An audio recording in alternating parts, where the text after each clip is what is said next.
এইটা তুমি কোন ধরনের কথা বললা তানিয়া? আমি তোমার কষ্ট তুমি কির পারনে? মোরও বিশ্বাস তুমি মোরে একটুও কষ্ট দেবা না। মুই আগে এত কষ্ট পাইছি, হেরপিন নেই, শুধু ডর মরে। তোমার এই কথার আঘাতে কিন্তু আমার কলজে সাদা হইয়া রক্ত টকটক হইয়া পড়তে আছে। তুমি কির পিন্ন একটা বদমাইশের সাথে মুখে তুলনা দিতে আছো তানিয়া?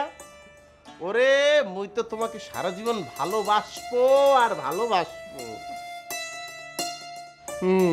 আবার হাসি দেয় সে। আর শোনো, ওই যে তোমার মনের যে দুঃখ আছে না, সেটা মুই এখন দূর করব। ওই তোমার গানের কলি কলি খেলা লইয়াই তো সমস্যা। তুমি এখন গানের কলি মোর সাথে খেলবা, মোকে উৎসর্গ করিয়া প্রেমময় একটা গান গাবা, যেই গানের শেষ শব্দ দিয়া মুই আবার তোমাকে গান নিবেদন করব। মোট কথা একটা প্রেমের পরিবেশ এখানে তৈরি হয়ে যাইবে। হ্যাঁ, এখন হলে তুমি মোকে উৎসর্গ করিয়া দুইটা লাইন গাও, যেখানে শেষ হইবে সেখানে আবার মুই শুরু করবো। Study yourself. শুরু করবো? স্টার্ট। আমি ধন্য হয়েছি ওগো ধন্য, তোমারই প্রেমের জন্য। ধন্য হয়েছি ওগো ধন্য, তোমারই প্রেমের জন্য। এ নাও, হইছে জন্য জন্য দিয়া গান গাও দেই। মনে কয় লতায় কইছে এতক্ষণ গান করে বুঝিয়া। যাই হোক, এখন হালে কি দিয়া জন্য দিয়া। ওরে মুই একদিন তোমায় না দেখিলে, তোমার থুতমার কথা না শুনিলে, ওরে প্যারান আমার রয় না প্যারানে। হইলে না তো, জন্য দিয়া না গান গাইতে বলছি। ওরে এত মেলা লাগবে না, মুই মোর স্ত্রীর লগে মিলিয়ে গেছি। স্ত্রীর মন মোর মনের লগে মিলিয়ে গেছে, খাপে খাপ হইয়া গেছে। এখন গান যদি না মেলে হেতে হইবে কি মগো? মোদের জীবন মিলিয়ে গেছে, মোরা সুখী। এ সুখের নেই কোনো সীমানা। ও তুমি কি বলো? ঠিকই বলছো। ওরে মোর লতা রে, লতা লতা আমার কে কা।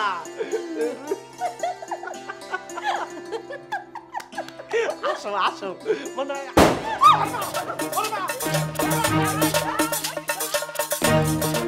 ওরে তাহা তুমি সময় মতো আইলা না, এত বাহি দিলে ব্যবসা টেকবে। এ কি মনোযোগ দিয়ে ব্যবসা কি সুমন্যা? কাকু আসসালামু আলাইকুম। নতুন বৌমার হাতের পাক খাইয়া এককালে তেল সই পড়তেছে। তা বৌমা আছে কেমন?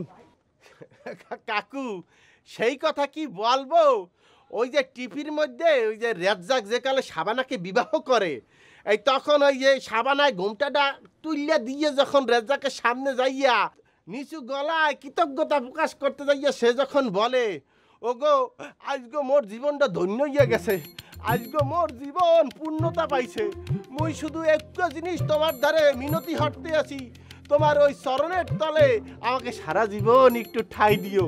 হুবাহু হুবাহু একটা ওয়ার্ডও বেশ কম না। আপনার বৌমায় আমাকে যাইয়ে বলতে আছে এই কথাগুলি, যে তোমার ওই চরণ দুলিতে আমাকে একটু ঠাই দিও। আমি কি বলবো কাকু, লগে লগে অস্ত্র বিসর্জন দিয়ে হালাইছি। আমি মনে মনে ভাবছি, ওরে কালো ঠ্যাং, ওরে কালো ঠ্যাং, তোর মনে হয় এত বড় কপাল যে তোর ঠ্যাঙ্গের তলে ওই রকম একটা সুন্দরী মাইয়া কাকু, আপনি চেনেন না তানিয়াকে, সে আশ্রয় তোকাইতে আছে। বুঝছেন কাকু? মাশাআল্লাহ মাশাআল্লাহ, হেলে তো তোরা শু হয়ে আছো। আল্লাহ দিলে কাকু, আপনি মুরব্বী মানুষ, কিভাবে বলি, আরো অন্য লোকও আছে কাকু। মগুলে গিয়ে একটু খাস করি আল্লাহর দরবারে দোয়া করবেন নামাজে বইয়া, যাতে যে আমার আর আপনার বউয়ার মানে আমাদের সংসার যেন আলোকিত করিয়া একটু মন্যে আসে, যাতে বাপ্পার নাম সে উজ্জ্বল করতে পারে কাকু। উজ্জ্বল তোমাকে ছুড়ে মানুষ কালি হালার ভালা। এ হালার ভালা, মোর বউ ফেরত দিবি কবে হেইয়া কব। তোর গুড়াগারা তোর অমন হালার ভালা, অমন তোর গুড়াগারা। কাকু মুই কলে এখন নিজেকে আর কন্ট্রোল দিতে পারতে আসি না। আপনার সামনে সে মোর বউকে নিজের বউ দাবি করতে আছে। বিচার কি আমনে বোধারে পাও? যদি না পাই তাহলে সমস্যা নাই, আইন আদালত তো এই দেশ তুইতে যায় না, আমি আদালতের দ্বারস্থ হমু। আদালতে যাওয়া লাগবে না। এই ইয়াকুব বেয়াকুবের মতো কথা বলতেছো কিরফিনে? এই নারী নির্যাতন আইন সম্বন্ধে কোনো আইডিয়া আছে? নারী নির্যাতন আইন এই দেশে এককালে লোহার মতো শক্ত হয়ে গেছে।